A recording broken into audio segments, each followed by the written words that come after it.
You're Not Crazy, Hip Hop is Waking Up by Doobly. People are waking up, man. No more Ice Spice, man. Sexy Red plateaued, you know what I'm saying? Drake out of here. Come on, man. The man that steals people flows, man that steals people flavors. J. Cole just dropped something. I don't know why I'm dropping this, but J. Cole just dropped something crazy about him being honest, truthfully. I ain't gonna lie, man. The people want that beef with J. Cole and Kendrick. That's crazy. That's crazy, because J. Cole was the first one who dropped the diss, apologized for it, but like, now people kind of respecting it. He's honest.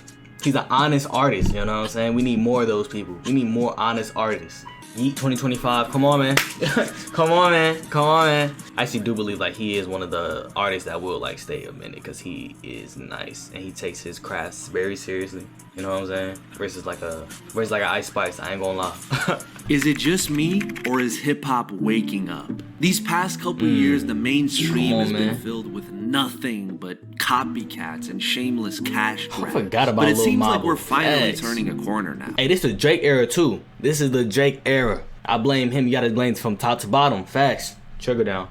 Drake is washed. Ice Spice is falling off. Facts. Ian is white. It's on.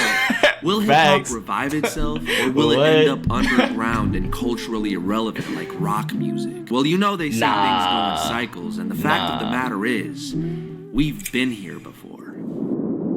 If hip-hop is dead and is in a vulnerable state, early 2000s? The corporate side of the business, they killed it, you know what I'm saying? There's also, we got too much hustle in us, because there's so much bread in the rap game that we kind of get lost in. Every kind of music gets stagnant every once in a while, and it comes to a point where it needs to be re-energized. And in a lot of ways, Nas was completely right. He had watched hip-hop grow out of the concrete in the 80s, skyrocket into the mainstream in the 90s, dominate the charts in the early 2000s, only to be completely oversaturated just a couple of years later. Label executives holding all the power meant artists had less creative control over their output. Still cream of the crop. Industry plants and one-hit wonders were everywhere. I mean, in the late 2000s, you literally had artists that were making songs that exclusively served as cool ringtones and nothing else. It was a whole subgenre called those boys making ringtones too. Okay, how's that for quality? Exactly. I ain't gonna lie. Yeah, the label's pretty much that bangs though. That bangs though. Stop playing. Stop playing. That goes. That goes. There was a lot of one-hit wonders during that era. There was not a lot of artists didn't have a lot of staying power, because it was just jingle rap. It's jingle rap. Figured out the formula.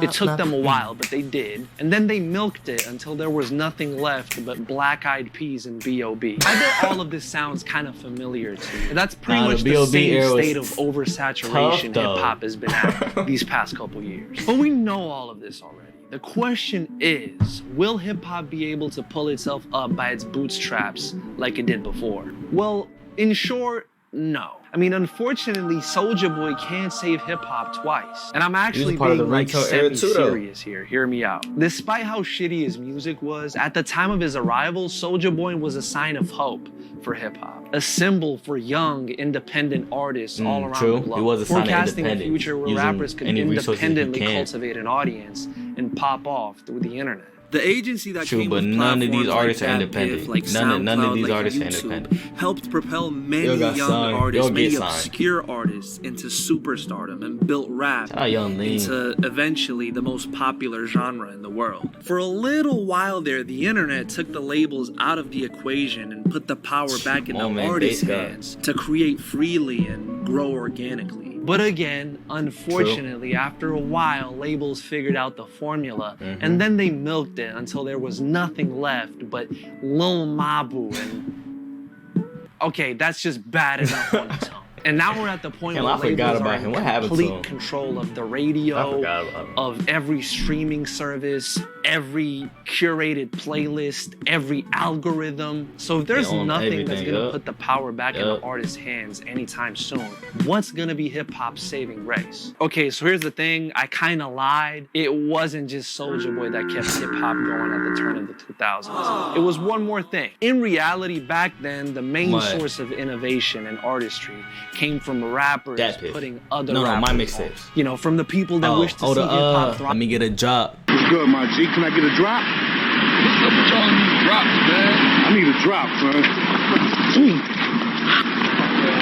Need a drop, eh? No, that's not even that. My fault. It's like the Lil Wayne, Drake, Nicki, Jay-Z, J. Cole. I give Jay-Z, but really it was Dame Dash, because Jay-Z really ain't believe in Kanye. But I give Jay-Z Kanye, even though he didn't believe in Kanye. He wanted Kanye to be a producer. Kanye, I ain't gonna lie, bro. Kanye's a GOAT. Kanye's the greatest artist of all time, in my opinion. Kanye. Kid Cudi, Travis Scott, Lupe Fiasco. Kanye really put on mad people. Pusha T, mad people. Chance the Rapper. Art form and not just as a market. They laid the musical foundations and eventually empowered Drake, the artists Kendrick, that will go on to conquer hip-hop in the 2010s. Whether we're talking about Jay-Z with J. Cole, Top Dog and Dr. Dre with Kendrick, who else? Lil Wayne with Nicki and Drake. Tiger too, can't even forget him. Kanye with what's his name? Travis Scott. Come on. Kid Cudi. Come on. Big Sean. I forgot Sean. Damn. Keith, you give him Keith? Pusha T. Damn. Okay. Kanye did a lot, huh? He did. He went stupid. The point I want to make is that the responsibility should be on the big artists. I mean, it shouldn't be on the big artists, but it is on the big artists to establish a foundation for the real talent of flourish. Because the A&Rs and label executives are not going to do it themselves. Okay? I think that's pretty evident at this point. The people who are personally invested in hip-hop are going to have to carry its legacy. That's the reality of the situation. Which brings us back to today, where one artist has taken it upon himself to single-handedly push this rejuvenation into full force. Can you guess who it is? I mean, it's post-May 2024, and it's a YouTube video about rap music. Yeah, I'm talking about Come on, man. And also Drake, because why not? Bro, this whole, rap beef is such a cash cow. Do you know how many bands were made off this beef? Facts. I was, chilling, but other people were making bank off this beef. That's crazy. I was actually about to waste this whole part of the vid talking about what's the dirt, but I actually thought about it. And yeah, let me not do that. Instead, I want to talk about that Watch the Party Die single Kendrick dropped on his IG, because everyone seemed to kind of brush over it. Bro, why did nobody catch that he was talking about Diddy in that song? I think it's pretty obvious, even by the refrain. Watch the party die? That's a very interesting choice of words. Who's the one celebrity you know to be synonymous with parties? He's the party guy. What LeBron said. Also, how about the fact that everybody know ain't no party like a Diddy party, so yeah, that's what's up. The song came out literally just a couple days before Diddy got arrested. Listen, if this was done by anybody but Kendrick, I could see all of this being a coincidence, but bro, Kendrick doesn't do coincidences. Just a psychic. The timing, the choice everything of is words, meticulous. The content matter. It's all very planned out and deliberate. Come on, man. Come on. I mean, does that mean he's insinuating that Diddy and Drake are the Twin Towers and now they're both knocked down? Yeah, I don't know. I'll leave the egregious reaching to what's the dirt. He is the best after all. I think people often get bogged down with the personal disses between Kendrick and Drake, but I still don't think this beef was really personal at all. At the end of the day, it was about Kendrick proving a point and Drake defending himself. Why do you think he set the beef up by saying, money, power, respect, the last one is better? Say it's a lot of goofies with a check. What Kendrick set out to prove, at least going off this verse, is that respect and substance beat numbers every single time. And because that's the objective truth, the man succeeded with flying colors. Yeah, I think it's safe to say that message resonated with the audience, and a huge one at that. I mean, everyone was watching this beef go down. We've already seen it have its effect, not only on Drake's career, which has been nosediving ever since The Heart Part 6, but also other artists' careers, which are cut from a similar, uninspired, opportunistic cloth. Like, for example, Ice Spice, whose album just flopped. Diabolically, might I add. And I see people wondering, why this is. Is it because she lost the weight and her ass is just not as fat anymore? No more, is it because people think she's mean? Yeah, people liked Ice Spice because of her personality. That's why she was famous. So you want to know why Ice Spice is falling off? Okay. She brings nothing to the table. She's always just been here to ball out and have a good time. Which I think would be fine a year ago, but With the aftermath of this, I think things are kind of different now. Kendrick has already exposed this money-hungry, clout-chasing persona slash product to the masses. Mabu, Ice Spice. I don't know. Shit like this may just not be that cool anymore. What the fuck is a Jaddy anyway? I mean, just listen to Ice Spice talk about her music. But, like, I'm just going with it. Like, those are 6 songs that I already made. So we pushing that right now. You know, fans gonna eat that up. Does that sound like somebody who cares about their fucking art, who's passionate about the product they're making? No, nah, she getting the bag, man. Who knows? Man, she had her moment. She get her bag. She don't care about the art. She making shit bars. Like, what you talking about, bro? Putting out garbage. They know what they're doing is trendy, and you give people like this a platform, bro. This shit sucks. I don't give a fuck who's if Ice we're Spice getting even? Like, you don't post-pandemic know 2022, 2021 era, and everything was a fucking party. I don't give a shit. This is objectively ass and hollow and soulless. It's a soulless product. Whatever, bro. Whatever. The fans are gonna eat it up.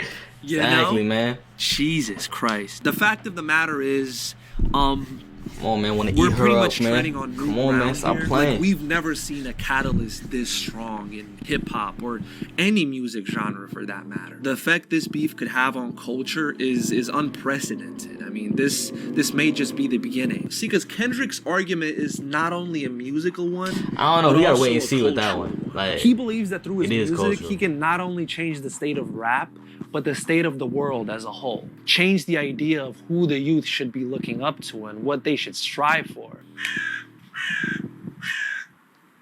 True.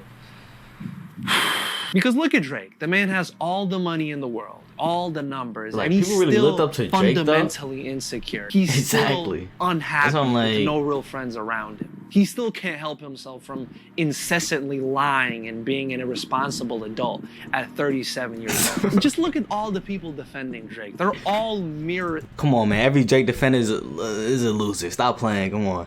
Do you really want to be like academics? Do you really want to be like Adam 22? Actually, I wouldn't want to be Aiden Ross. I ain't gonna care, bro. He's kind of slow. He don't... Actually, no. I don't want to do that shit that he was doing for money. Do you really want to be annoying TV? Images of him. Like, bro, you go on Twitter and you see these guys trying to defend Drake by making these comparisons. Like, Kendrick did this 14 years ago, but when Drake does it... And they're just bad comparisons, and they never make any sense, but they just keep coming back with this stupid shit. And it's so annoying. And all of us see these Drake fans coping and think to ourselves, wow, they really can't see reason here. But really, I think it's much deeper than that. But it's like... They feel attacked because Kendrick coming at Drake indirectly means Kendrick is coming at them. Since most of them share the same worldview as Drake and yearn for that same lifestyle. So they can't be critical in any way of Aubrey because that would require them looking inward and being critical of themselves. And they're just not gonna do it. After all, it's much easier to believe a lie than to face the truth. Yo. So what should our expectations be for the future? The kind of renaissance I actually could see happening is not anything drastic. You don't want to be like them. Don't expect a return to like 90s levels of lyricism or Ghostface Killer to start charting again. The sound of hip hop will still evolve as it's but it should have the energy of like, yo, you care about your craft, man. You're an artist. You're put some personality in your stuff. You know what I'm saying? About their craft. Get a style out. We're passionate about making hip hop music, regardless Travis of how Scott got a style. I ain't gonna lie. Travis Scott cares. The two examples I would like to use for this Definitely. are Travis Scott's Utopia and Yeat's 2093. Especially Yeats album too, because exactly. it fell So I said, Yeat, man, come on, man. Everybody was when his hating it, fans but were like shitting on him for that. That was really like this nigga Yeat done made a 22 song album and half of them bitches were throwaways. And before y'all niggas get in my comments talking about how I'm a TikTok fan and a TikTok listener, buddy, you can keep that shit because I am. You seriously just said you wanted TikTok music? Exactly, you wanted. That's a problem. Yeah, what's the latest TikTok song? Like, he love that shit, man. He love that shit over that breathe shit. Come on, man. You should be ashamed of yourself. Because you can really hear it in this album. Like, he put everything. He had fun making this project. He did it he cared. Because he thought it was That's why dope. I fuck with him. He cares, he didn't yo. calculate it on a whiteboard, okay? How do we maximize market exposure? How do we maximize revenue? One of my favorite utilize artists is X. social media That trends to man cared. maximize exposure. That man Less cared, people yo. being He strategic like, yo, if with the fans and don't more care like people how I being care, man, I would intuitive never put out and another passionate project again. about their Then he output. died. That's what I and want then to his see label more. made like We've 3 seen hip-hop garbage become projects. No, unrecognizable. 2. Now it's time for those who care to take Maybe it back. 1. I don't really remember like that. I ain't gonna lie. I mean, you'll probably take it back when like everybody stopped caring about it again. You know what I'm saying? They're gonna take it back. It's gonna be cool again, and then it's gonna, you know, go through that cycle. Like, I feel like that happened in like 2010, right? I still feel like, yo, the cream of the crop was still going crazy, like in the mid to late 2000s, yo. Kanye was still going crazy. Hov, Jay-Z was going crazy. Drake was just getting started. You know what I'm saying? But then the 2010s were the people who cared. That's Tyler the Creator, A$AP Rocky, Drake, Kendrick, Cole. You know what I'm saying? Like that was a real genuine like people who cared type of era. They took it back. Early internet era. Meek Mill, Wale. You know what I'm saying? That's early internet era. But yeah, I'm out. Like, subscribe to Doobly if you aren't already, man. You have some good insight. I ain't gonna lie. You have some good insight and some good opinions. Fuck the cock gobblers, you know what I'm saying? They only like Drake because he's #1. If he wasn't #1, they wouldn't really mess with him like that. They only like Drake because he's like #1. That's it. Because he's like the biggest artist with the biggest numbers. He's McDonald's. How the fuck do you like McDonald's like that? That makes no sense to me. Like, I don't get it, but whatever. Watch these 2 videos if you want more content. And yeah, man, they be 30 idolizing another 30-year-old. I don't get it, man. I don't get it.